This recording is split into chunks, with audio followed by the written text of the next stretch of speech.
কিরে রিমা, মুখ গোমরা করে আছিস কিসের জন্য? দিয়া, আর বলিস না, বাড়ি থেকে বলেছে গ্র্যাজুয়েশন করতে হলে দূরের কলেজে গিয়ে ভর্তি হওয়া যাবে না।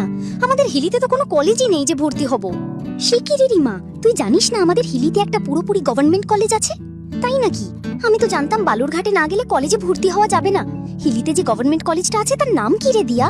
আমাদের হিলিতে যে গভর্নমেন্ট কলেজ আছে তার নাম SBS গভর্নমেন্ট কলেজ হিলি।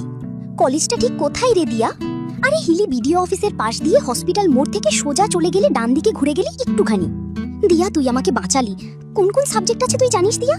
অনেক সাবজেক্ট আছে রে। আর্টসের মধ্যে বেঙ্গলি, ইংলিশ, হিস্ট্রি, ফিলোসফি, সংস্কৃত, আর সায়েন্সের মধ্যে বটানি, কেমিস্ট্রি আর জুওলজি।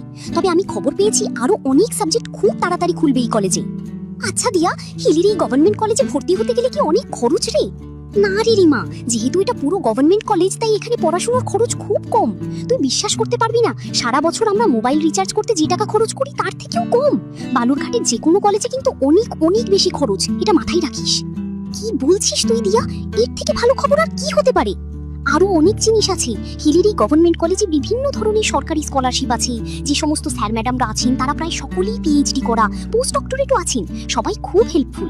আর সব থেকে বড় কথা, সমস্ত স্যার ম্যাডামরা পাবলিক সার্ভিস কমিশনের থেকে উত্তীর্ণ হয়ে এসেছেন। জানিস, স্যার ম্যাডামরা সকলেই গ্রুপে অফিসার। এ তো দারুণ ব্যাপার। মাকে এক্ষুনি বলছি আমি SBS গভর্নমেন্ট কলেজ হিলিতেই ভর্তি হব।